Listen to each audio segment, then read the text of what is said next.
کر لے خواب میں، تو اتنے دفعے وظیفے پڑھ لے، تو فلانے سے بیعت ہو جا، میں تیرے دارالعلوم میں آ کے دارالعلوم بنا کے جاتے ہیں. ہاں باقاعدہ دارالعلوم دیوبند کا نقشہ نبی صلی اللہ علیہ وسلم کہتے ہیں بنا کے گئے تھے. استغفر اللہ. اور کہتے ہیں وہاں ایک کنواں ہے جس میں نبی نے تھوکا تھا، جو آج تک پتہ نہیں میٹھا، اللہ بہتر جانے غلط یا صحیح، میں نے تو دیکھا نہیں. کہتے ہیں وہ میٹھا ہی پانی ہے، اس نے وہ کھارا تھا میٹھا ہو گیا، پتہ نہیں کیا وہ آج اس. ہاں اور یہ بھی کہتے ہیں اس کنویں کا ڈانڈا آب زمزم سے ملا ہوا ہے. دیوبند کا جو کنواں ہے اس کی جو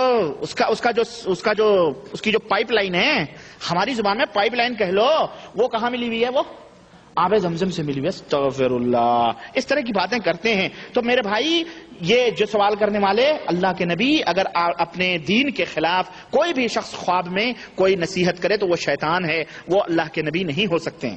سمجھ رہے ہیں؟ اور خواب میں آ کے کوئی بھی کہہ سکتا میں اللہ کا نبی، شیطان بھی کہہ سکتا ہے. اس لیے ان باتوں کا کوئی اعتبار نہیں ہے. نیک خواب وحی کا 40واں حصہ. یقیناً نیک خواب وحی کا 40واں حصہ ہیں. بے شک نیک خواب وحی کے 40ویں اللہ کے نبی صلی اللہ علیہ وسلم نے بتلایا، لیکن پر خواب بھی تو نیک ہوں، ایسے بد خواب تو نہ ہو جس میں شریعت کا مذاق اڑایا جائے. تو کیا کسی عابد صالح کو خواب میں یہ فرماتے یا کرتے دیکھیں جو خطبہ حدیث سے مختلف ہو تو کسی پر عمل کرنا چاہیے؟ وہ شیطان ہے، وہ عابد صالح نہیں ہے. وہ شیطان، وہ روحیں ہیں جو تمہیں شیطانی جنی، جو تمہیں عابد اور صالح کی شکل بنا کر کے آتی ہیں اور جناب علی تمہیں گمراہ کرتی ہیں. جو میں خواجہ غریب نواز آیا ہوں، میں شیخ عبد القادر، میں زکریا ہوں، میں الیاس ہوں، میں فلانے ہوں، میں خضر ہوں. یہ جو تبلیغی نصاب کے اندر خواجہ خضر کے واقعات بھرے پڑے ہیں نا، کہ خواجہ خضر آئے باقڑ بلہ کھلا کے گئے. ہاں بڑے بڑے صحراؤں میں پیاس لگی، گھوڑے سے گرے، ایک بزرگ آئے، ان کو اٹھایا، پانی پلایا، اور پانی انہیں پلانے جانے لگے. کہنے لگے کون ہو؟ کہنے لگے میں خواجہ خضر ہوں. کہنے ماشاء اللہ خواجہ خضر پانی پلانے آ رہے ہیں. اور جناب علی سب کچھ لوگوں کی کوئی تبلیغی تھا جنگل میں، اور جناب علی باقڑ بلہ یا باقلہ کا اس کو خواہش ہوئی کہ مجھے باقلہ کھلایا جائے، تو وہ باقلہ کھلا کے گئے. کہا کون ہو؟ کہا خواجہ خضر ہوں. یہ زکریا صاحب.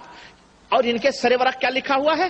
فخر الاماثل، زبدۃ الافاضل، حضرت مولانا الحاج الحافظ المحدث.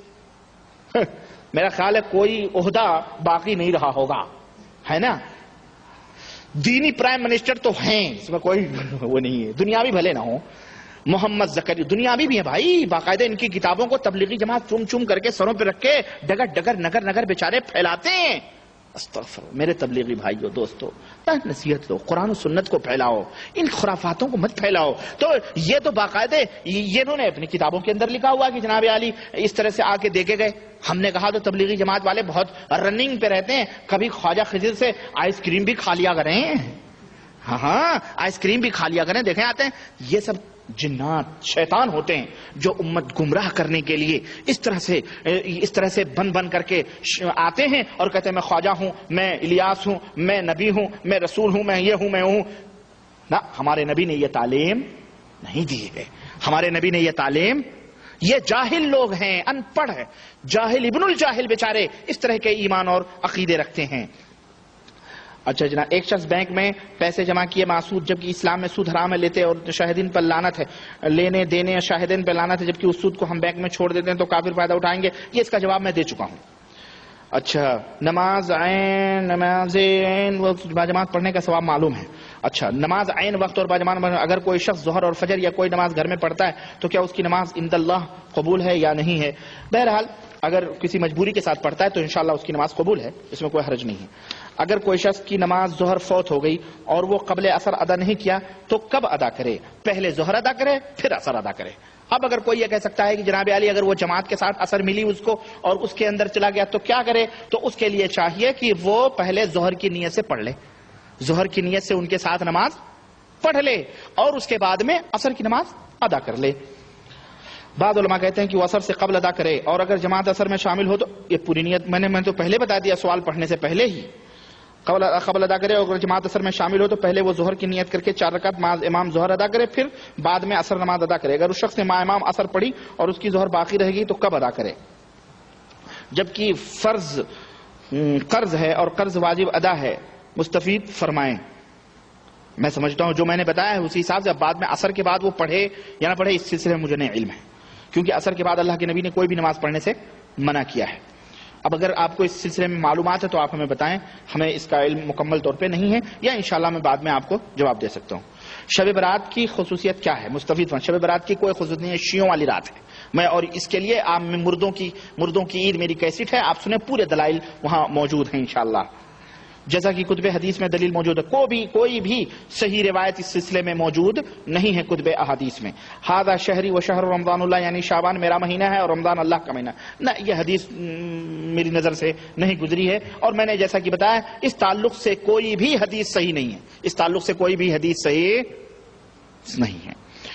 اور اسی شعبان کی 15ویں تاریخ کو دن میں حلوہ بنانے، پوریاں پکانے تیار کریں، رات کو مسجد میں مرد عبادت کرتے ہیں، عورتیں گھروں میں گلچھرے اڑاتی ہیں حلوے مانڈے میں، یہ تمام سب چیزیں بہرحال، اور قبرستان جاتے ہیں، یہ تمام سب خرافات اور بدعات ہیں، اللہ کے رسول صلی اللہ علیہ وسلم ثابت نہیں ہے۔ میں سمجھ گیا آپ کے سوالات سے مکمل طور پر جو بھی ہے اس میں۔ اچھا جناب، بہت لمبا ہے بھائی، آخری سوال معذرت کے ساتھ، ماشاءاللہ ہمارے کچھ بھائی اور ہم بھی سب سیدھی کرتے وقت انی وجہت وجہ للذی فاطر السماوات والارض فطر السماوات والارض حنیفا وما انا من المشرکین پڑھتے ہیں، اور کچھ لوگ نیت باندھنے کے بعد یہ پڑھتے ہیں ان صلاتی و نسکی میں ہمارے لیے کیا پڑھنا درست ہے؟ مستفید فرمائیں انی وجہت وجہ للذی فطر السماوات، یہ نبی کریم صلی اللہ علیہ وسلم سے ثابت ہے، اسی طرح اور بھی ثنا جو نبی کریم صلی اللہ علیہ وسلم سے ثابت ہے وہ پڑھنا چاہیے۔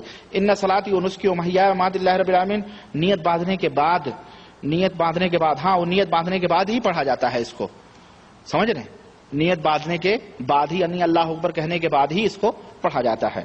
میرے سوال زیادہ ہیں، امید کرتا ہوں کہ سبھی سوالوں کا جواب دیں گے، تو بہرحال اس سلسلے میں تحقیق کریں تھوڑی سی، مجھے شک لگ رہا ہے کہ نیت باندھنے کے ہاتھ لگا سکتا ہے، جیسے چارپائی کو ہاتھ لگانا، غیر محرم عورت کی میت کو ہاتھ نہیں لگا سکتا ہے، تب رہا کہ چارپائی کو ہاتھ لگا سکتا ہے، کوئی حرج نہیں، چارپائی اٹھا کر کے لے جانا ہے قبر میں اتارنے کے لیے، اس کا محرم جائے گا، کوئی غیر محرم قبر میں اتارنے کے لیے نہیں اترے گا وہ، یا صرف اس کا شوہر یا باپ بیٹا بھائی، جی ہاں وہی شوہر باپ بیٹا بھائی ماموں خالو بھتیجا یا بھانجا جو ہے نا، بھتیجا جو ہے، ہاں بھتیجا، بھائی کے بیٹے کو بھتیجا کہتے ہیں نا، اگر عورت ہے تو یقیناً وہ بھی یعنی پھپھو ہوئی نا اس کی، ہاں تو یہ تمام سب جا سکتے ہیں۔ غیر محرم سیدھی سی بات ہے، جو غیر محرم ہے وہ نہیں اترے گا قبر میں، جو محرم ہیں وہی لوگ قبر کے اندر اتریں گے۔ بھائی میرے سوالات بس 2-3 سوالات اور ہیں، میں ختم کر رہا ہوں۔ میں دن میں برابر اللہ کا ذکر اور نماز پڑھتا ہوں، لیکن رات میں جب سوتا ہوں تو برا خواب دیتا ہوں، جبکہ سوچا بھی نہیں، اس لیے برا خواب ختم کرنے کی کوئی حضور پاک صلی اللہ علیہ وسلم نے ترکیب بتائی ہے تو بتلائیے۔ میرے بھائی آپ جو ہے دعائیں جو نبی کریم صلی اللہ علیہ وسلم سے ثابت ہیں وہ آپ پڑھیں، شام کی دعا، سونے کی دعا، یا قرآن کی سورہ ملک ہے، سورہ جن ہے، آپ یہ تلاوت کر کے سوئیں، کم از کم آیت الکرسی پڑھ کے، قل اعوذ برب الفلق، قل اعوذ برب الناس پڑھ کے اپنے ہاتھوں پہ پھونک کے آپ پورے جسم کے اوپر اس کو مل لیں، ہاں تو انشاءاللہ تبارک تعالیٰ یہ اللہ کے نبی صلی اللہ علیہ وسلم سے ثابت بھی ہے، اور انشاءاللہ تعالیٰ برے خواب آنا بند ہو جائیں گے انشاءاللہ۔ اللہ کا ذکر جو آواز سے کرتا ہوں تو دوسرے دن منہ کا گلا درد کرنے لگتا ہے، کیسے ذکر کرنا چاہیے؟ زور لگا کے؟ آپ اتنے زور سے کیوں کر رہے ہیں بھائی؟ لا یکلف اللہ نفسا الا وسعها، اللہ تعالیٰ نے کسی آدمی کو اس کی طاقت سے زیادہ عبادت کرنے یا اس کی طاقت سے زیادہ ذکر کرنے کا حکم نہیں دیا ہے۔ آپ کیوں اتنے زور سے حق مارتے ہیں کہ آپ کا گلا درد کرنے لگے؟ بھئی اللہ کا ذکر آہستہ سے کریں، پیار سے کریں، کیا ضرورت ہے آپ کو اتنا گلا پھاڑنے کی؟ غلط بات ہے، اس طرح عبادت نہیں کرنی چاہیے۔ آپ اللہ کو آواز دے رہے ہیں، کسی گونگے بہرے کو نہیں دے رہے ہیں، اس لیے اللہ کو آپ آہستہ پکاریں۔ اللہ کا چہرہ مبارک اور آنکھ کا سنا ہوں کہ دیکھ لے تو جل جائے گا، کیا یہ صحیح ہے؟ مجھے نہیں معلوم ہے بھائی کہ اللہ کا چہرہ مبارک اگر کوئی دیکھ لے اور آنکھ اس کی دیکھ لے تو جل جائے گا۔ البتہ میں نے یہ ضرور سنا ہے کہ کوئی پیر صاحب تھے، میرے پاس وہ کتاب موجود ہے، کوئی پیر صاحب تھے اور جناب